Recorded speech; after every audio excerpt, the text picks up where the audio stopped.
অধ্যায় বলছেন বাবুন আল জুনুব ইয়াখরুজু, নাপাক ব্যক্তি যার গোসল ফরজ আছে সেই ব্যক্তি বাড়ি থেকে বের হইতে পারবে, ওয়ামসি ফিসুকে, বাজারে চলাফেরা করতে পারবে, অন্যান্য কাজকর্ম করতে পারবে, তাহলে চাষাবাদ করতে পারবে, দোকানে বসতে পারবে, ডিউটি করতে পারবে।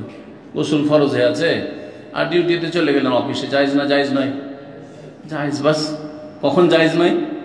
যখন সামনে সালাতের সময় চলে, তাড়াতাড়ি দৌড় দেন, জোহরের আজান হইতে যাচ্ছে, গোসল করেন, মসজিদে যান, জামাতে সালাত আদায় করেন।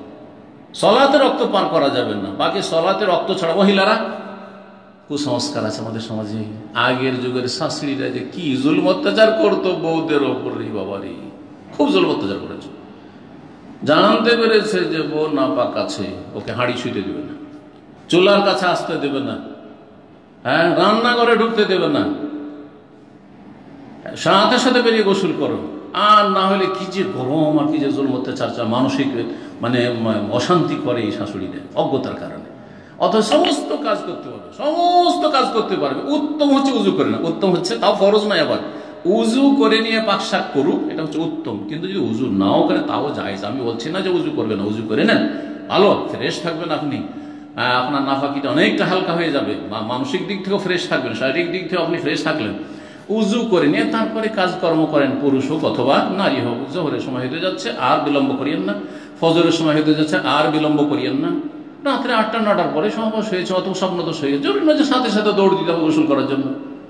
ফজরের আগ পর্যন্ত আপনি থাকেন, তাহাজ্জুদ যদি পড়তেন তাহাজ্জুদের আগে, আর না হলে ফজরের আজানের আগে আগে গোসল করেন।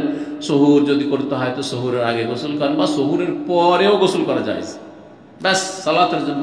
সহুরের পরে হাদিস আছে না, নবী সাল্লাল্লাহু আলাইহি ওয়াসাল্লাম ইউসবিহু জুনুবান, নাপাক হয়ে জুনবি অবস্থায় সকাল হয়ে যেত, সহুর আগেই করেছেন। তাহলে বোঝা গেল যে গোসল ফরজ থাকা অবস্থায় সাহারি খাওয়া যাবে, আর সালাতের সময় হলে তখন কি করতে হবে?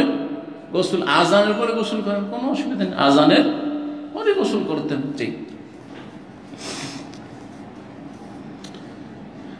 প্রখ্যাত তাবি আতা রাহমাতুল্লাহ আলাইহি বলছেন, ইহাতা যেমন জুনুব, জুনবি ব্যক্তি হেজামা করতে পারবে, হেজামা সিঙ্গা লাগানো, ওয়া ইউকাল্লিমু আজফারাহু, নখ কাটতে পারবে, ওয়া ইয়াহলিকু রাসাহু, মাথা মুন্ডন করতে পারবে, ওয়া ইন লাম ইয়াতাওয়াদ, উযু না করলেও, উযু না করে, তাহলে বোঝা গেল যে কাজকর্ম করতে পারবে উযু না করলেও।